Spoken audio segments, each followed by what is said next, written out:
खबर शामिल कंदासीं आवा सिंध न्यूज़ चैनल मौजूद शहदादपुर अली असगर बिरोई शहदादपुर भरसां सैयद झंडोलो शाह बादशाह जी कब्रिस्तान में 2 साल अॻु दफ़न थियल शहदादपुर वासी कराची जी कोरंगी जे ज़ियाउद्दीन कॉलोनी में मुबैना तौर क़तल थी वियल 19 वरियनि जे किरन धीमीर मोहम्मद ख़ास किली जी क़बर कुशाई करण जे लाइ कराची मां आयल टीम सां मक़ामी सिम्स अस्पताल जे डॉक्टरनि जी टीम कराची जी अदालत जे हुकुम ते सिविल जज ऐं judicial magistrate 1 Fayaz Hussain Maitlo DSP Shahdadpur Tanveer Hussain Shah SHO Hanif Mir ऐं पुलिस जे अमलदारनि जी निगरानी में क़बर कुशाई शुरू कई वई है।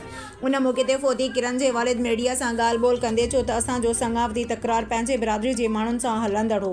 2 साल अॻु जवाबदार मुंहिंजी न्याणी खे घर में दाख़िल थी क़तल करे ख़ुदकशीअ जो रंग ॾिनो। असां कराची जी कोरंगी थाणे ते पहुची फ़रियाद दाख़िल कयूं। गुज़िरियल 2 सालनि खां कराची में केस हलंदड़ हो। मौज़िज़ जज जे हुकुम ते अॼु क़बर कुशाई कई पई वञे। उम्मीद आहे त अदालत साॻोरी असां सां इंसाफ़ कंदी। मुझे साईं मीर मोहम्मद किथे रहंदा आहियो? बराजगिरी साईं पुरसूमल ॻोठवाणी। अच्छा, छा मामलो पेश आयो? साईं असांजो इहो संगावती जो चक्कर हो, ठीकु आहे। हिते 2 चक्कर मुंहिंजे घर ते हमिलो कनि, माण्हू वठी आया, पोइ आउं हितां लॾो खणी टपर खणी आउं कराची शिफ्ट थियुसि। 6 साल मूंखे हुते थिया आहिनि। हीअ पोयां खां पीछो करे मुंहिंजो कराची आया आहिनि। मूं छोकिरी पंहिंजे माइटनि खे ॾिनी ॿिए हंधि। हीअ चवनि इहो रिश्तो असांखे ॾे। मूं चवां तव्हांखे कोन ॾींदासीं। चई असीं मरी वेंदासीं इहा छोकिरी ॾियणु कोन ॾींदासीं। ऐं उते रहियो आहियां। पोयां खां हीअ पीछो करे आया आहिनि। ऐं 1 नंबर गली में रहियो आहियां। हीअ अची 3 नंबर गली में रहिया आहिनि।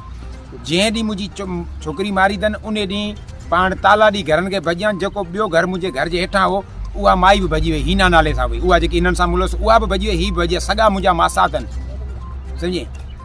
हाणे तव्हां FIR कराई आहे? जी हा साईं, FIR कराई आहे। किथे? साईं कोरंगी 4 नंबर थाणो कराची साईं। छोकिरी नालो छा हो? किरन साईं। उमिरि घणी हुअसि? उमिरि साईं 18 साल।